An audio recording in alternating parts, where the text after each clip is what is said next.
नष्टप्रायेषु अभद्रेषु नित्यं भागवत सेवया भगवतिरुत्तमश्लोकैर्भक्तिर्भवति नैष्ठिकी कृष्णाय वासुदेवाय देवकी नंदनाय च नंदगोपकुमाराय गोविंदाय नमो नमः. Hare Krishna. So I'm very grateful for this opportunity to render service this morning at the Bhakti Center's Bhagavatam class. I was supposed to be in Bhakti Center on the 22nd, but because of some other important and urgent things to be done, I cancelled my trip and have postponed it for next 2 weeks. So I should be there soon. Anyways, so we are reading from the Srimad Bhagavatam, Canto 10, Chapter 87, chapter entitled The Prayers of the Personified Vedas, text number 40. Tvad avagamina vetti bhavaduttha shubha shubhayor guna vigunam vayam starhi deha britam chagiraha anuyugam anvaham saguna gita paramparaya Shravana brito yatasvam apavarga gatir manujaihi. Translation and purport by the disciples of His Divine Grace A.C. Bhaktivedanta Swami Prabhupada. Srila Prabhupada ki jai. Translation. When a person realizes you, he no longer cares about his good and bad fortune arising from past pious and sinful acts, since it is you alone who control this good and bad fortune. Such a realized devotee also disregards what ordinary living beings say about him. Every day he fills his ears with your glories, which are recited in each age by the unbroken succession of Manu's descendants, and thus you become his ultimate salvation. Purport. Text 39 clearly states that the impersonalist renunciants will continue to suffer birth after birth. One may ask if this suffering is justified, since a renunciant status should exempt him from suffering, whether or not he has a devotional attitude. As the Shruti mantra states, Esha nityo mahima brahmanasya na karmana vardhate no kaniyan. The perpetual glory of a brahmana is never increased or diminished as a result of any of his activities. Brihad Aranyak Upanishad 4.4.28.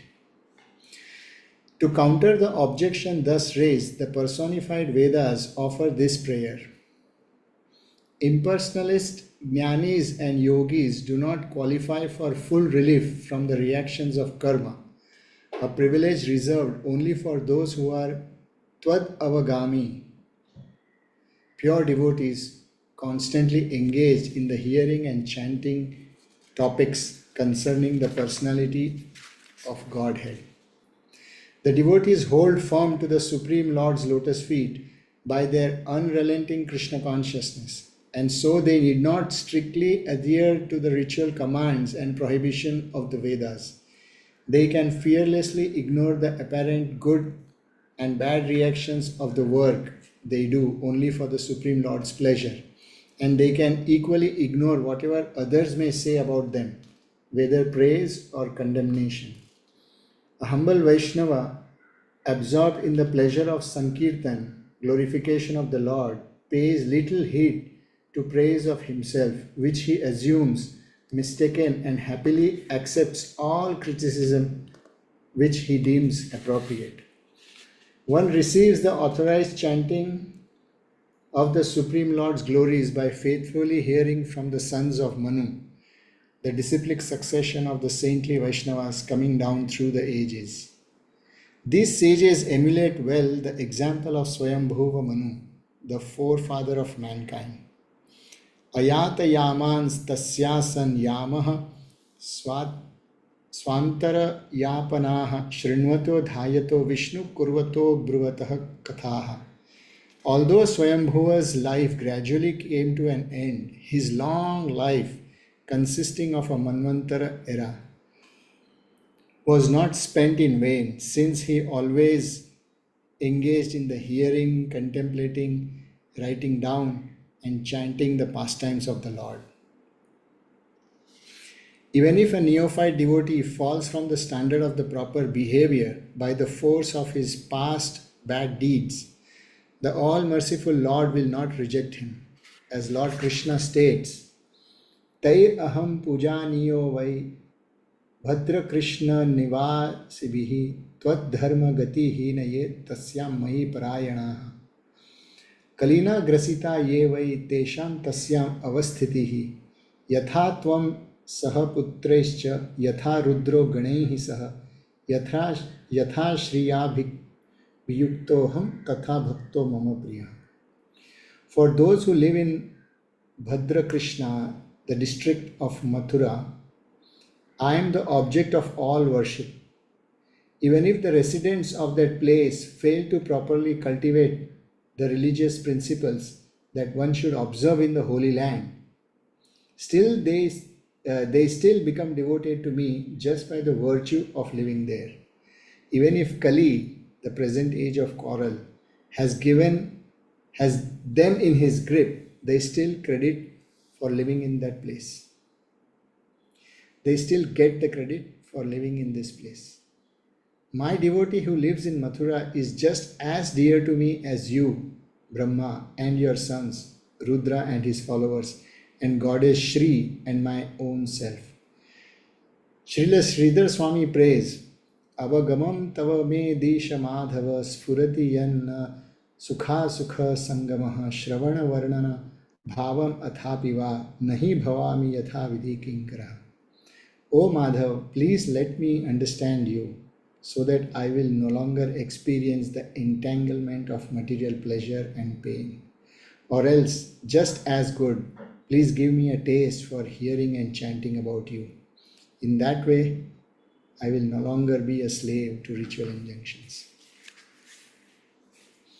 Om Jnanatimirandasya Jnananjana Shalakaya Chakshurunmilitam Yena Tasmai Shri Gurave Namaha Shri Chaitanya Manobhishtam Sthapitam Yena Bhutale Swayam Rupa Kadamahyam Dadati Swapadantikam Vandeham Shri Guruho Shri Yuta Padakamalam Shri Gurun Vaishnavamscha Shri Rupam Sagrajatam Sahagana Raghunathanvitam Tam Sajivam Sadvaitam Savadhutam Parijana Sahitam Krishna Chaitanya Devam Shri Radha Krishna Padan Sahagana Lalita Shri Vishakhanvitamscha He Krishna Karuna Sindhu Deenabandhu Jagatpate Gopesha Gopika Kanta Radha Kanta Namostute Tapta Kanchana Gaurangi Radhe Vrindavaneshwari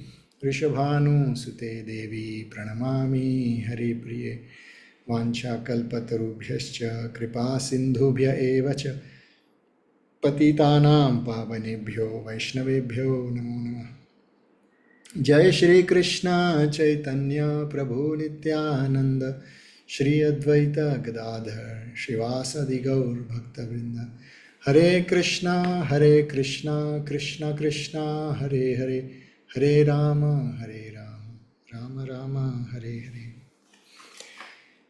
Hare Krishna. My humble obeisances to all the assembled devotees in the temple and online, to all the senior devotees, to Arjun Prabhu, Adipurush Prabhu, and other senior Vaishnavas. Hare Krishna. So we are coming closer to the end of the 10th canto, the culmination of the essence of Srimad Bhagavatam.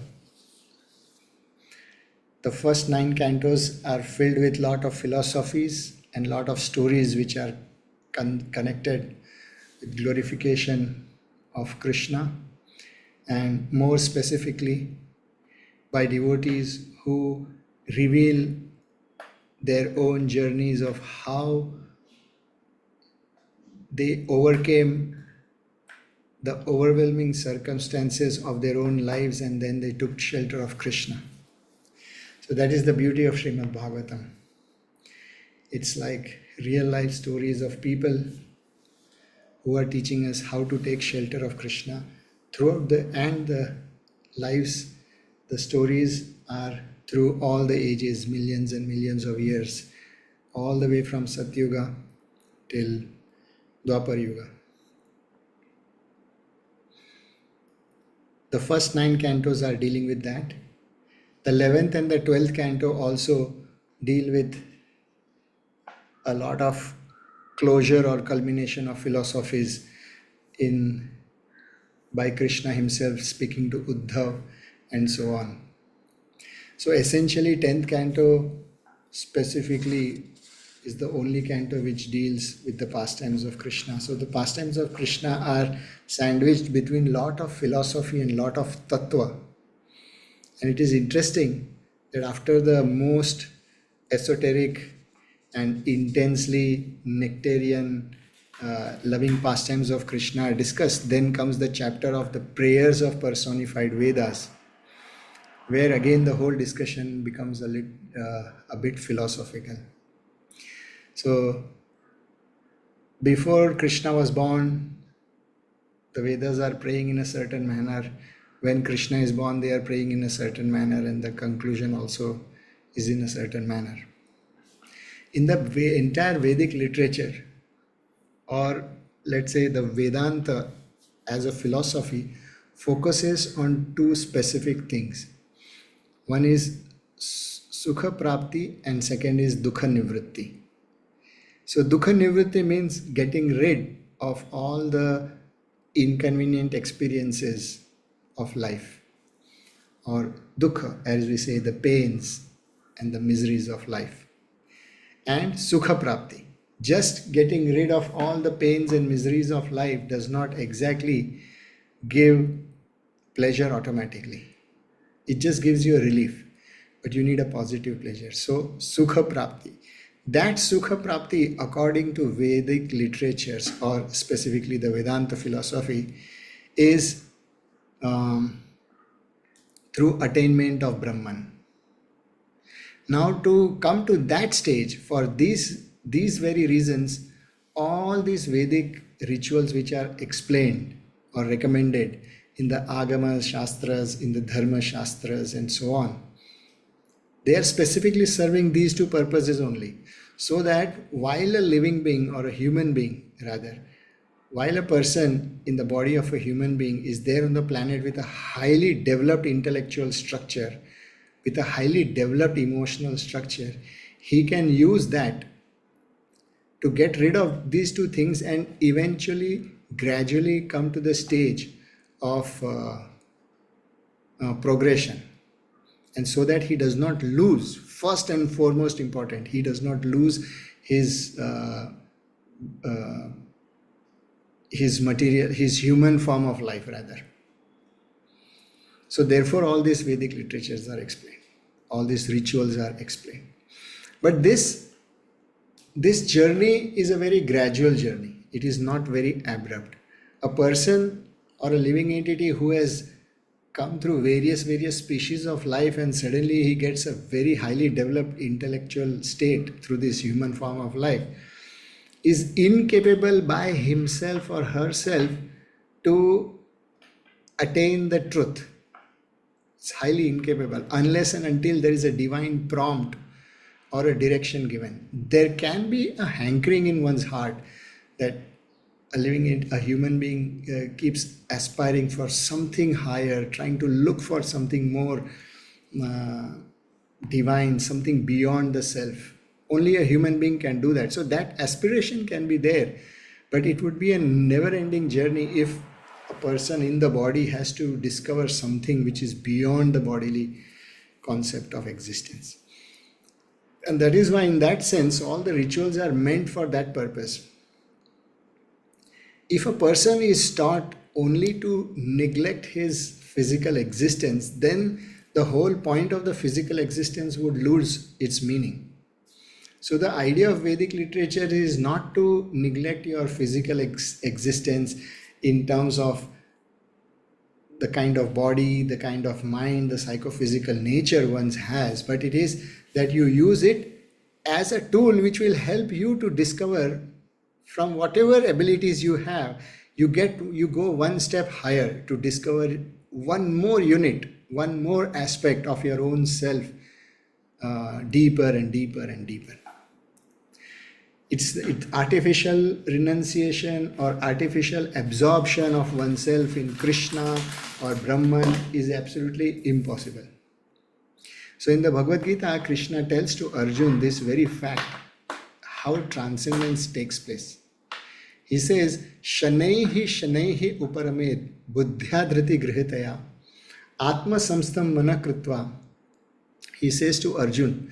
Now see, Arjun is seeing Krishna right in front of him. And it is not that Arjun has never experienced Krishna. He has experienced Krishna's friendship a bit. He has experienced Krishna's love in a certain manner. He has experienced Krishna's brotherhood and so on. So he's grown up with him in a friendly disposition in a family. So he represents a person who has experienced Krishna in the physical sense, but yet during a certain inconvenient situation of his life, he gets so overwhelmed and he's unable to decipher, unable to figure out how to move ahead in life. And imagine, although Krishna is physically present there, he has to explain the Bhagavad Gita to Arjun, trying to explain to him that you cannot get rid of your problems just by some emotional, intellectual adjustment overnight. Just like these days, it's a very, very big business by these motivational gurus and motivational speakers. YouTube and social media is filled with all these things of a 2-minute, 5-minute, and the captions are given, just this 5 minutes will change your life. These 6 points will change your life. These 5 points will change your life. This is a life-changing habit. I mean, if mankind could change so fast by just a couple of motivational lectures and talks, then there was no need of this whole long analysis of Bhagavad Gita and Bhagavatam. Imagine all these saintly people and the sadhus and the rishis and the tapasvis, the very, very austere people. They have meditated for thousands and thousands of years, and then they have come out with these few texts with the formula on how to exactly progress. None of them give a 5-minute, 10-minute, 6-point, 3-point, 4-point, 10-point discourse and then it's bam, done. No, none of them do like that. The whole idea which they give is how to learn to invest. So the verse is so nice in the 6th chapter, Bhagavad Gita, text number 25. Shanaihi Shanaihi Uparamed. Shanaihi means gradually, slowly. So I'll try to read the translation. Prabhupada, what he writes. Yeah, he writes, gradually, step by step, one should become situated in trance by means of intelligence sustained by full conviction, and thus the mind should be fixed on the self alone and should not think of something else. So, this verse Krishna is trying to tell to Arjun that you are not going to get rid of your problems of life just like that. It's going to be a gradual effort, slowly and steadily, and definitely, but a very definite result. It may be slow, but it's very, very definite. Imagine when Krishna himself is saying Shanaihi, Shanaihi. Slowly and gradually one should elevate. In the 3rd chapter, in the Karma Yoga chapter, a lot of discussion goes on how one should perform one's duties and karmas and so on. In the Purport, Prabhupada very nicely he writes, again I am reading from the Purport of Bhagavad Gita 3.35. Everyone has to cleanse his heart by a gradual process, not abruptly. However, when one transcends the mode of material nature and is fully situated in Krishna consciousness, He can perform anything and everything under the direction of the bona fide spiritual master. In that complete stage of Krishna consciousness, a Kshatriya may act as a Brahmana or a Brahmana may act as a Kshatriya. In the transcendental stage, the distinction of this material world do not apply. For example, Vishwamitra, originally a Kshatriya, but later on he acted as a Brahmana, whereas Parshuram was a Brahmana, but later on acted as a Kshatriya. Being transcendentally situated, they could do so. But as long as one is on the material platform, one must perform his duties according to the modes of material nature, and at the same time he must have a full sense of Krishna consciousness. So basically in this purport or in this verse, when the Vedas, the personified form of the Vedas themselves are praying to Krishna that one who has taken shelter of you, he does not really care for his good or bad. He does not care for auspiciousness or inauspiciousness. He does not care for strictly following some of the injunctions of the Vedic literature and so on. So this verse is not coming from the sense that a person has the liberty to neglect or ignore or override the Vedic literature. It is specifically referring to people who are already at the level of some sense of transcendence, where they are emotionally committed by means of their own practice and realization to Krishna consciousness, and to a very large extent they have successfully got rid of some of their bad habits. So at least the mind and senses have to be purified to some basic extent. One cannot take these verses that Vedas themselves are saying it really doesn't matter how one behaves as long as one is taking shelter of Krishna. How do you define shelter of Krishna? If one ignores one's basic duties and roles and responsibilities of life, then how do you exactly take shelter of Krishna? So that's not the idea. But in the journey of purification, it is very, very likely that even while we are very committed and convinced about the process, we could be haunted by two specific things. One is the vritti. Vritti means our current tendencies which we have developed either by our education, our environment, and so on. And also secondly by prarabdha, the previous impressions, the samskaras which are there in the mind. They manifest certain reactions. Those samskaras also they prompt certain activities in our through our actions. That is called vritti. So these two things, they haunt a living entity like a ghost till a person becomes absolutely purified. So while on the process, sometimes it is possible that one gets overwhelmed with some situation and he commits a very silly mistake which is not befitting him, or in such a scenario a person also loses the process and so on, and it is also possible the person commits certain sinful activities. So it is explained that, so these kind of verses, it explains that Krishna protects such people, and at the same time such people, they very gracefully accept whatever is coming as a part of their life. They accept that, okay, in my journey, in my best efforts, I committed some mistakes, it's okay. I don't hold the Lord responsible to change the things and the laws of the universe for me.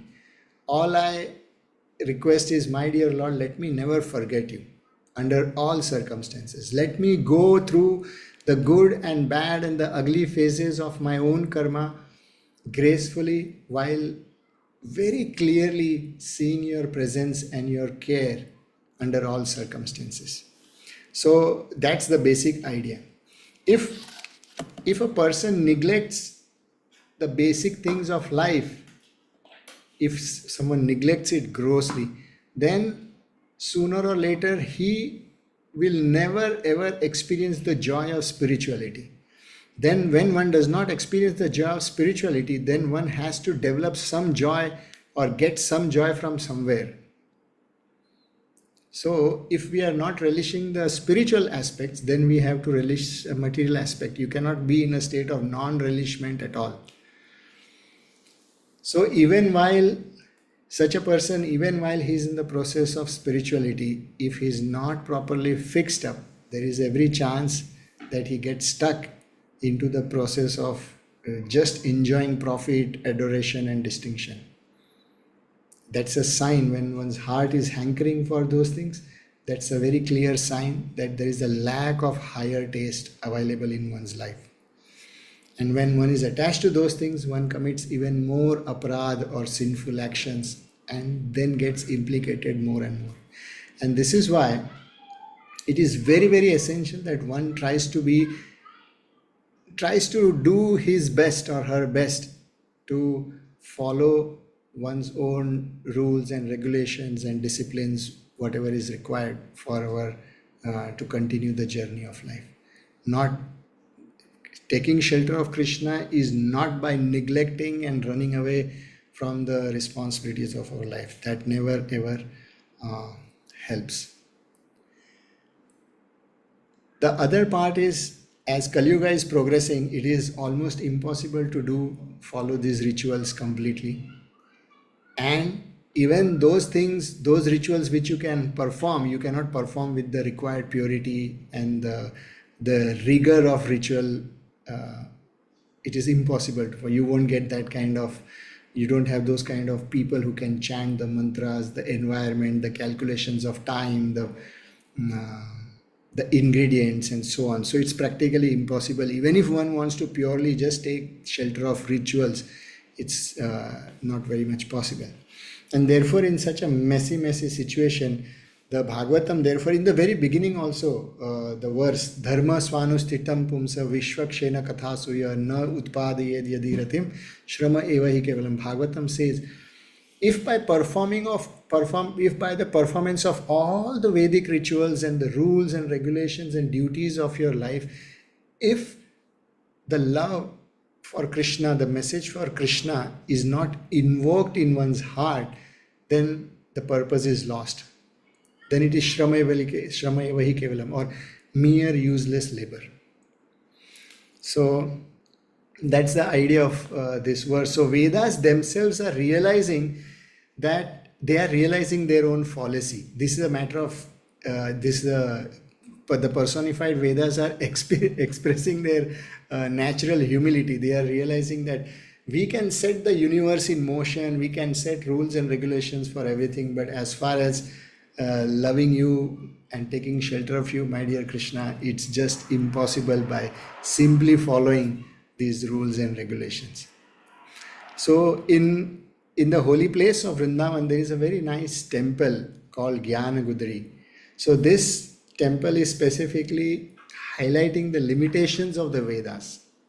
So it's a very esoteric pastime because we are in the 10th canto in the Vrindavan pastimes, and the glorification of Vedas is in that mood.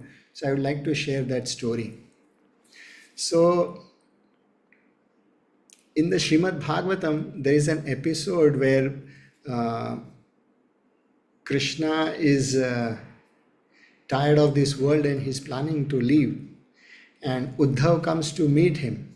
Uddhav is one of Krishna's cousin who has bodily features exactly like Krishna. So he comes to meet him to take some instructions from him. So it is at that time Krishna tells him that, my dear Uddhava, the gopis of Vrindavan are very, very disturbed. They are anguished in their heart out of pain of separation from me. Please go and give your gyan, give your knowledge to them. Uddhav was known as a very wise person. Now, when you approach a wise person, you get a lot of wisdom. It helps you clear the fog, mental fog and the emotional fog in the mind and the heart. So he says, please go and relieve the pain of the gopis. Now, so far, the whole Vedic literature is teaching us how to get rid of the pain caused by the material things.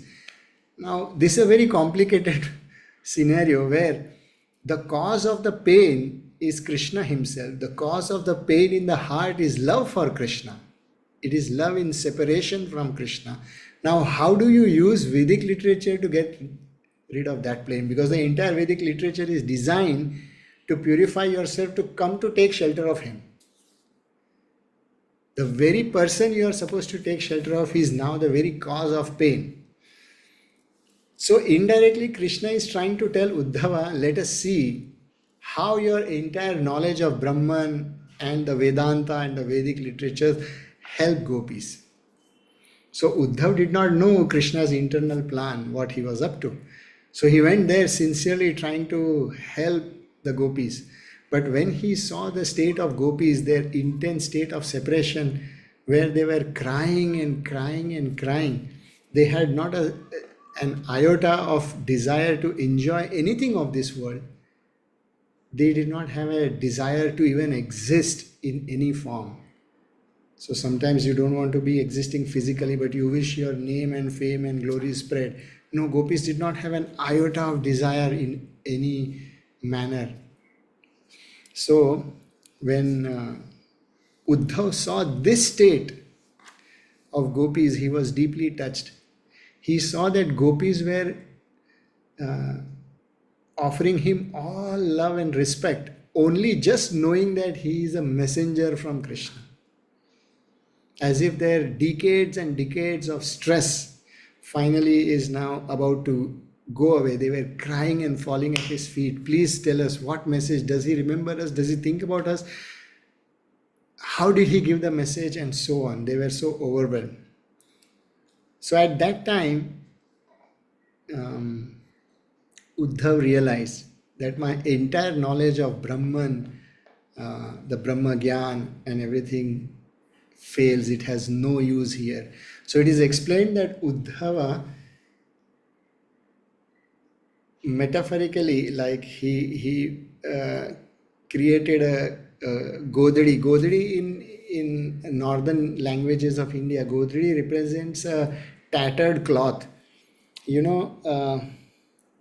About 100 years ago in rural India, people did not have those bags and suitcases about 200 years ago. So they would wrap everything in a piece of cloth and travel from one place to other, a cloth, and you just hold it on your bag. So that is typically called as a godhadi. You keep most of your books or stuff wrapped in some pieces of cloth.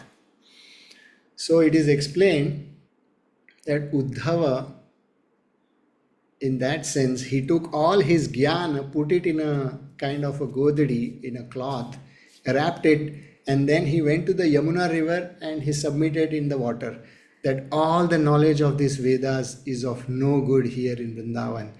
And then he took the shelter of the lotus feet of the gopis there. So there is a nice temple there, that all your knowledge of the three worlds, of the entire Vedic literature, is of no use here.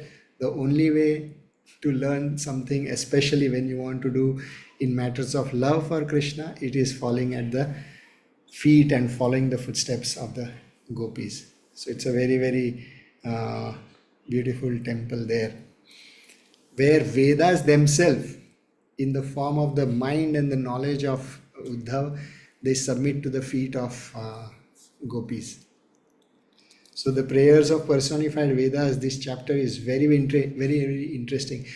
You can also probably refer to the prayers of the demigods to Krishna when he was in the womb and when he comes out and so on. So you'll get an idea of how the Vedas shift from their earlier understanding of Krishna and then now how they are submitting themselves to Krishna. So it's a very, very beautiful chapter from that sense, where you see the Vedic, the personified Vedas themselves trying to submit in the form of bhakti, not through the jnana. Although they are repository of knowledge, it is coming now at the feet of the gopis. So I'd like to stop here. Thank you all very much. Any questions or comments? Please feel free to do so.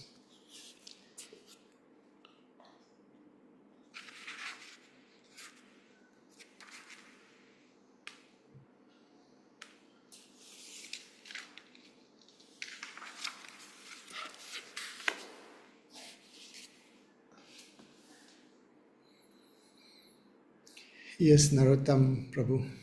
Nonetheless, Prabhuji, I really appreciate your class, and I really appreciate what you said. Like, we should go through our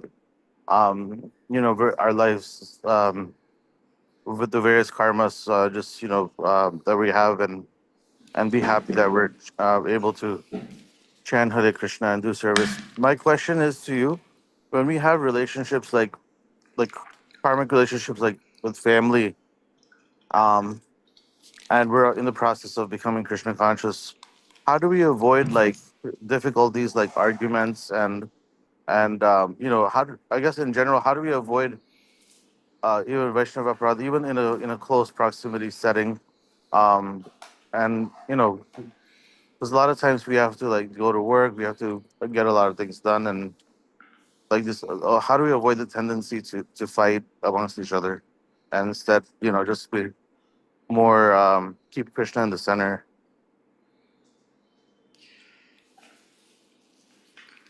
Yeah, so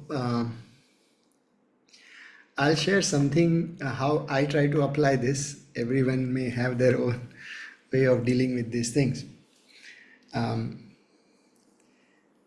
Aparad or offenses or disturbances happen when uh, our action or our frustration goes to the emotional state.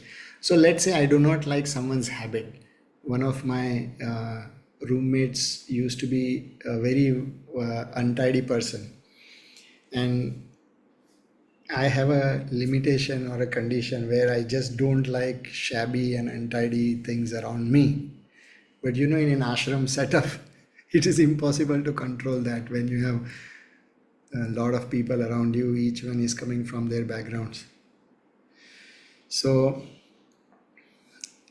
earlier I used to tell him that, Prabhu, if you have eaten something and you're done with it, keep your plate, wash it, and keep it where it should be. Put the glass in its proper place, and so on. And then I realized that after some time, and that sometime was about 3 4 years, that person never changed. And it took me quite some time for me to understand that I was getting frustrated for no reason, in the sense that of course there was a reason, but the frustration was not leading to anything. So I decided to give a feedback without being emotionally attached to the result or the final outcome. So I would give the feedback, and he would feel sometimes offended, or he would just hit back at me and so on.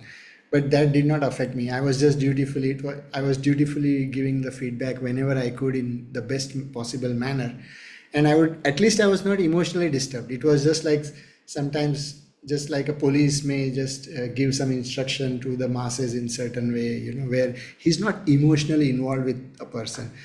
So I stopped getting emotionally involved with the outcome and also with the person's faults, although I would still engage with him. That was one thing which I did. Then it also struck me, I understood one thing, that when a particular situation comes to you again and again, despite your entire logical explanation to avoid it, your you may shower love and use emotional methods to avoid or improve that situation, but situation doesn't change. So I have come to this understanding that maybe Krishna is saying that just embrace this situation. Maybe when you are not dead, nothing is going to anyways matter. If you were dead right now, that situation wouldn't matter. So consider yourself dead. You have to die anyways in the future, so consider yourself dead as much. So I try to apply these things as much as possible.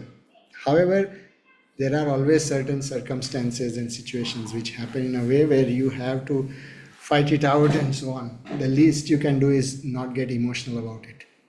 Be very dispassionate and keep moving.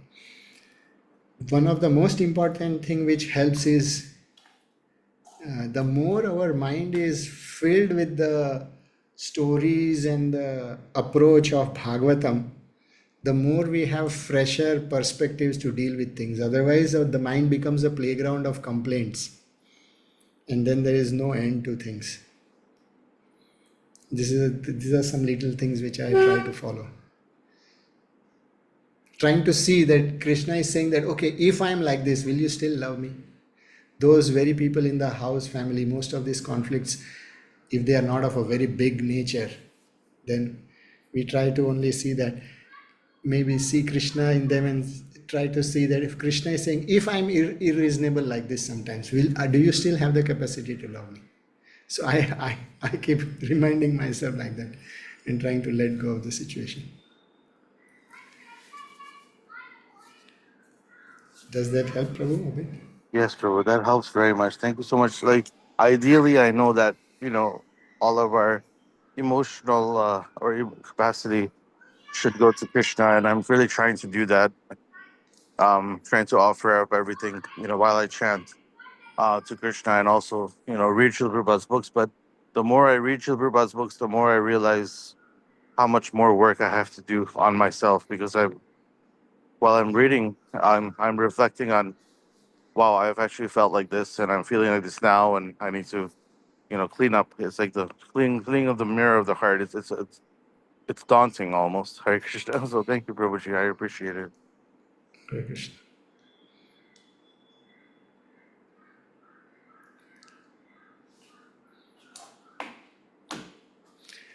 There was some devotee sadhu. Yes, Keshav Hare Gopal. Krishna. I think it can. Oh, Yeah. I just remember one class my Day was saying that if you like he was saying if you sleep next to somebody who wakes up early, that person will naturally want to wake you up to go chant japa. But if that person tries to wake you up like 1, 2, 3, 4, 5, 6 times and you still won't get up, that if he keeps on trying to wake you up, it's an offense. Like to keep on doing it after that many times. So I just kind of like thought of that when you were talking before. That if you keep on trying to make the person change after so many times of trying, then it then becomes an offense towards that person if you keep on trying to do Yeah. it. Yeah, true. And I think the best is to just prompt once and just let go.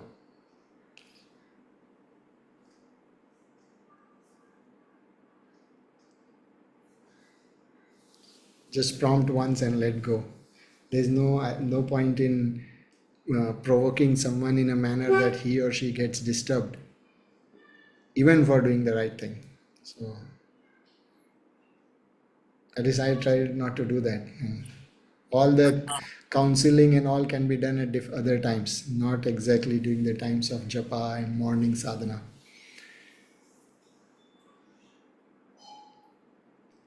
One of the glories of the devotees is that they're detached, right?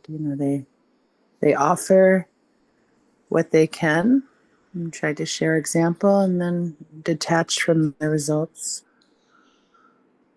Yeah. And not trying to make the person feel guilty.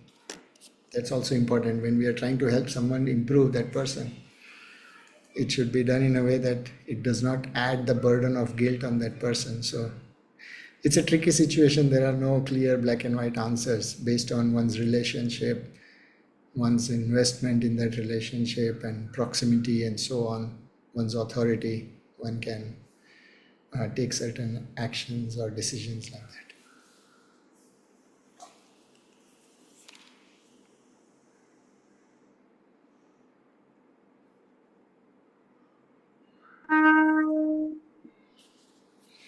Thank you all very much. Srila Prabhupada ki jai, Granthra Srimad Bhagavatam ki jai.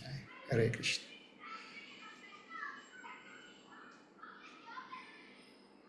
Hare Krishna.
The lotus feet of our spiritual master are the only way by which we can obtain pure devotional service.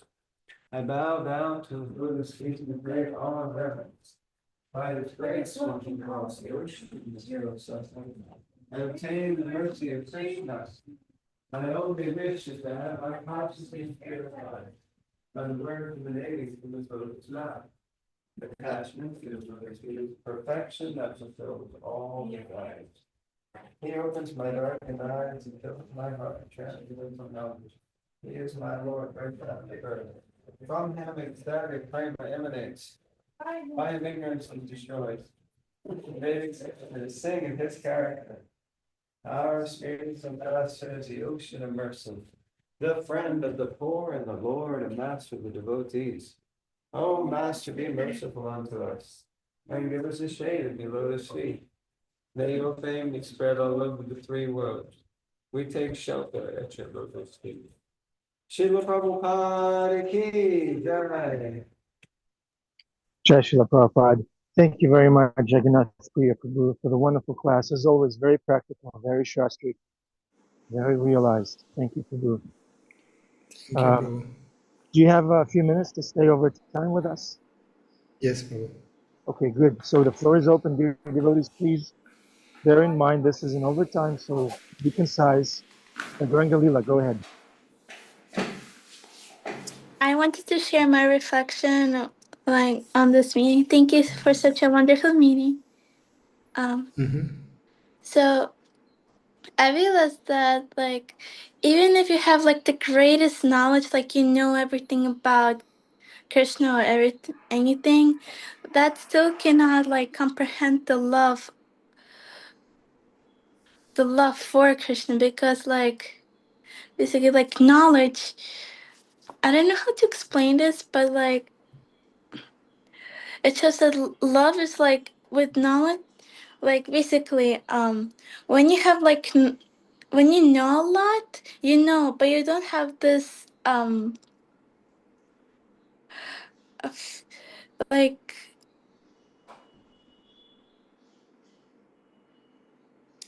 Yeah, let me try to put it in perspective. Let me know whether I've understood it right. yeah. There are, yes, are you trying to say that there are aspects of Krishna's personality that even if you understand him fully, there are some aspects which are not completely comprehended, such as love and so on? Is this what you're trying to say? Yes, like the gopis, the love. Like the love is more greater than any knowledge like you can ever like have. Only Yes, the love is, yeah, so basically like you know how Krishna tells us to love him and serve with devotion? That's what he means. Like, yeah, you can know, yeah, you have to know me, but you should also remember that without love, devotion is empty. Yes, you may know me, you may know how to serve me, you may know everything about me, but you need to know how to love me. You need to have this reciprocation with him. So, yeah. like to have this like relationship with him. Relationship is very important um for me too. Just like the gopis. Yes, indeed. So the only problem with a person who is a conditioned soul is to figure out whether the love is coming from the depths of the heart, or the love is uh, covered with our sensory pleasures and a weak emotional structure. And that is why the whole art of uh, discipline, or doing some tapasya, some austerities and all, just to purify our senses so that we do not cheat ourselves or get cheated in understanding what love is essentially. When Can one I heart is not fully purified, we do fall in love with so many things all around us, and those things overwhelm us. It's not just an ordinary feeling. It feels as if my life, my purpose is just this particular object or person or this ambition. And this is why all the purificatory processes are essential. But in the spirit of it, as the how we get, as a man or a boy, how I would get attracted to some other person, or I would get attracted to a particular object, what I feel when I get attracted to someone is the exact same feeling which I'm going to have when I get attracted to Krishna. The only difference is, because Krishna is pure, because Krishna is eternal, because Krishna is the absolute truth, this love will never decay and never get frustrated. And can where I the same, yes, can I ask you a question? So my question is, how can we love Krishna even in the midst of when like even when you're busy or something? Yeah. yeah. So when one develops some kind of relationship, gradually, uh, it's true. You after a while, one is going to get tired of just reading scriptures and knowing stories. But through all of this, when our mind and senses get purified a bit, we start experiencing some joy of connection with Krishna. And the more we nourish that aspect, it's a very refined, subtle aspect. What our Acharya speak as Bhakti Lata Beej, that is actually a bhakti. It's the beginning, budding stage. When you genuinely feel attraction to Krishna, to a very minuscule, it's just that beej sprouting. So when we are very careful in nourishing that, eventually that state of consciousness pervades through all our situations of life. So even if I'm busy in something, my underlying state of consciousness is just that.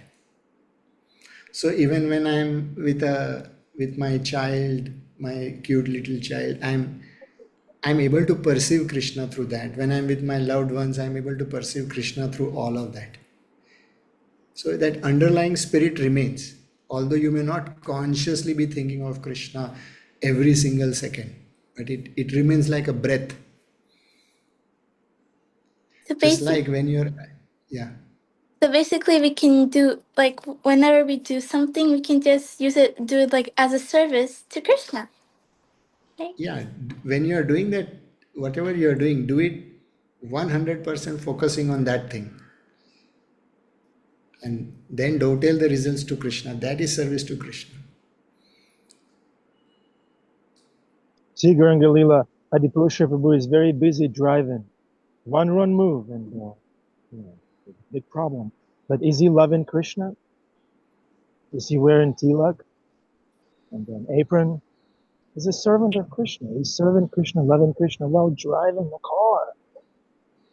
See, it's possible. Thank you. Wonderful question, Garangalila. Wonderful answer, Jagannath Priya Prabhu. Okay, who speaks next? Please, go ahead.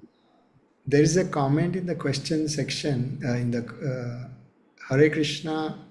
Um, did I understand you right that if one follows the rules and principles and being obedient means nothing if one don't do with love? In the case, may I ask what is love? Does that mean we should stop everything altogether? When one has never been loved or have learned about love from childhood, there are people who have been beaten and tortured. Yes, indeed, it's a very, very difficult state if one has not even experienced material or let's say love from the material environment which we are around in. The whole idea of this material world is created so that through the interactions with nature itself, we are able to perceive Krishna in that manner. Unfortunately, due to karmic situations or whatever unfortunate situations, some people do not experience Krishna in a favorable manner through the situations around them. But essentially, nature is designed to facilitate perception of Krishna in some manner. So, through the love and affection from the near and dear and loved ones, it becomes easier. In situations when we have not experienced such things, at least when we read scriptures and we come in touch with devotees, it is natural for us to expect some of those things and try to aspire for those things. So it's not at all it's not just a very mundane thing. Having an experience of love through this material nature is not a mundane thing. It is spiritual. Love itself is spiritual. There is nothing called material love. Only when love is directed towards material things for materialistic reasons, then it becomes distorted. Then it is defined as lust. It is not called love at all. So from that sense, first of all, one should not stop everything altogether. Krishna is not trying to say that love means nothing. See, in the beginning of the class, I mentioned that the very basic idea of this world is twofold, which Vedanta speaks. First is dukkha nivritti, getting rid of the miseries of this world. And second is getting sukha, getting some pleasure. That pleasure can be got just even by Brahman realization. So Krishna is not denying that. But the point what Bhagavatam tries to speak, that the highest ecstasies are experienced when one goes beyond those states. So even at the state of Brahman, it is not an ordinary state. A person is no longer inclined to engage in anything material. It's not an ordinary state. But there is an attachment to this idea that I do not want misery. When we talk about love for Krishna, it is a state where loving Krishna also can become a miserable experiences. Like for example, for the gopis, they were so deeply pained out of separation, and that pain is unbearable. It's very unbearable. You cannot get rid of the person whom I don't know if any one of you have as we say in this world, fallen in love. But when you fall in love with some person, that person is like, it's like a mask on your brain, your consciousness, your heart. It's just all pervading. You cannot get rid of that person from your mind, your breath, your thoughts, anything at all. Intelligence, everything. It's a pervading energy.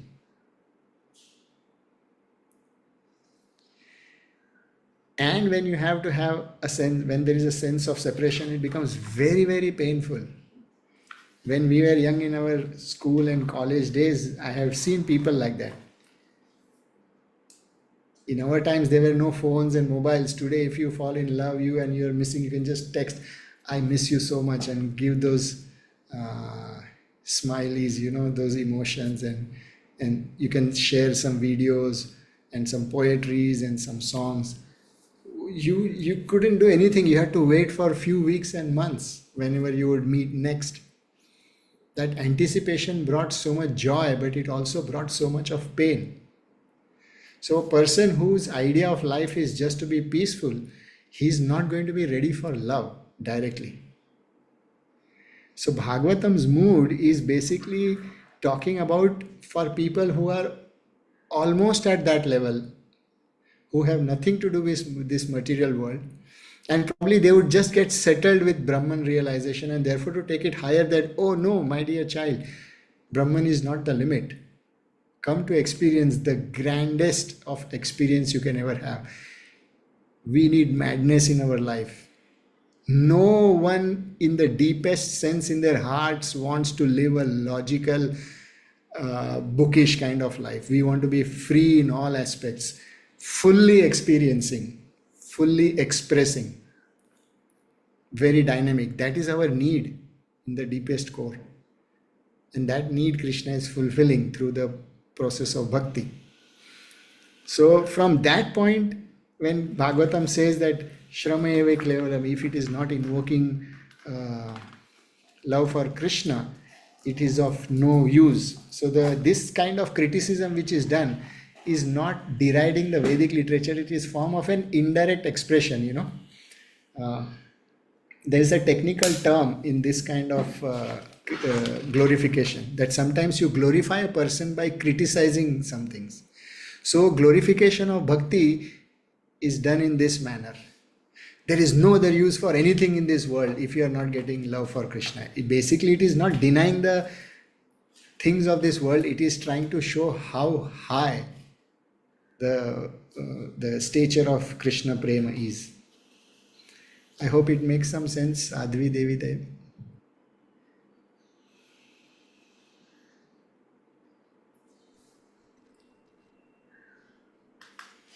Sadhvi,